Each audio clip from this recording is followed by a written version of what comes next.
Quando você imagina uma pessoa má, de má índole, uma pessoa ruim, você imagina o quê?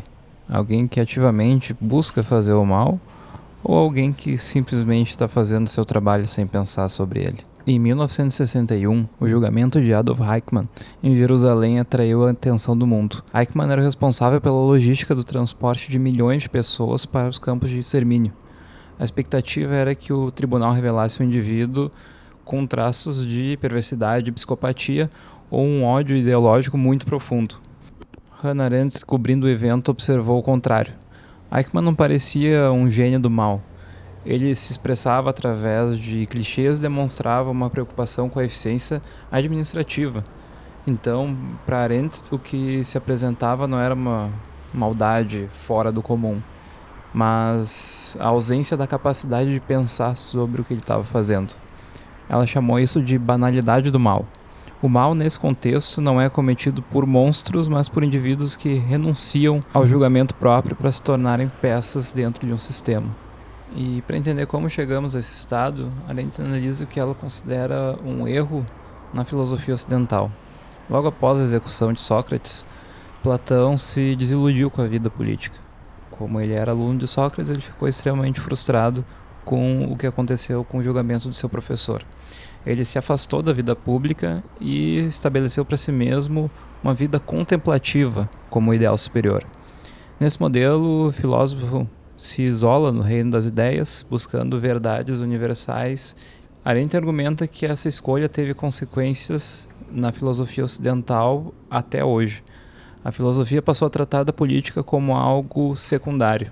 Durante a ascensão do totalitarismo no século XX, Arendt percebeu que muitos intelectuais permaneceram em silêncio, presos a essa tradição contemplativa. Enquanto o mundo desmoronava, eles continuavam em seus gabinetes. Para ela, a filosofia tradicional falhou ao negar a vida ativa, o engajamento direto com a realidade política e com o outro. A filosofia ocidental nunca desenvolvesse bem os conceitos para pensar a ação coletiva entre iguais. Então, quando o totalitarismo chegou, faltavam ferramentas intelectuais para nomeá-lo. E foi isso que Arendt tentou construir do zero, às pressas, diante dos escombros da Segunda Guerra Mundial.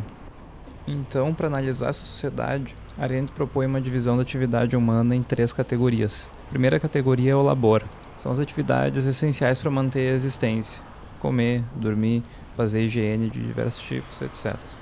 É um ciclo repetitivo de consumo, regeneração de tarefas mundanas. No labor, nós somos apenas animais submetidos às necessidades naturais. A segunda categoria é o trabalho.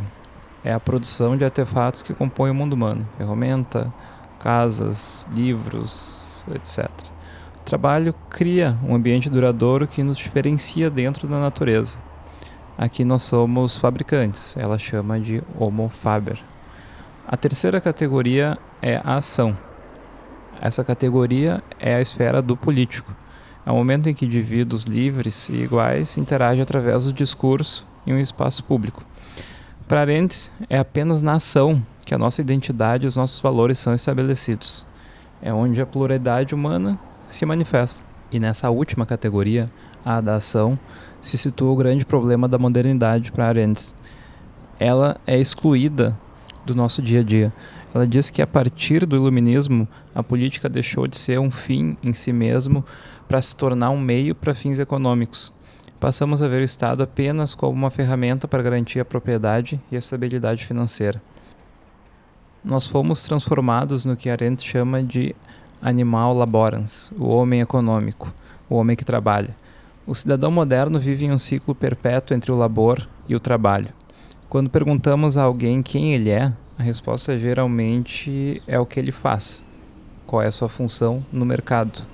Então, ao reduzirmos a vida humana ao papel que essa pessoa executa na engrenagem econômica, perdemos a capacidade de agir politicamente no mundo da ação. Sem a esfera pública, não há espaço para estabelecer significados ou valores próprios. O resultado é uma população de indivíduos alienados, desconectados da própria comunidade e prontos para serem movidos por forças externas. E aqui a gente volta para o julgamento do Eichmann. ele exemplifica essa alienação. Ele não tinha um histórico de ódio racial profundo, assim como Hitler. Ao analisar seu passado, Arendt notou que ele era alguém que passava a vida ingressando em grupos para receber uma identidade e uma direção. Em seu depoimento, Eichmann afirmou que temia uma vida sem ordens e sem comandos a seguir. Para ele, a ausência de uma autoridade que lhe dissesse o que fazer era assustadora. Ele escolheu o caminho de seguir e não pensar. Essa é a essência da burocracia, a fragmentação da responsabilidade. Quando a atividade humana é reduzida ao cumprimento de tarefas técnicas isoladas, a moralidade acaba sendo substituída pela eficiência. Então Eichmann não se via como um assassino, mas como um especialista em logística que cumpria suas metas. O sistema burocrático transforma o mal em um processo administrativo, onde ninguém se sente responsável pelo resultado final das ações. Então, o totalitarismo não precisa de um ódio em massa para funcionar. Ele precisa de indivíduos desumanizados pela falta de voz e discurso político e focados apenas em sua sobrevivência econômica. O antídoto para a banalidade do mal não está na teoria, mas na retomada do pensamento como um ato político. Pensar, para Arendt, é o diálogo interno que impede o indivíduo de se tornar uma peça cega dentro da máquina do trabalho.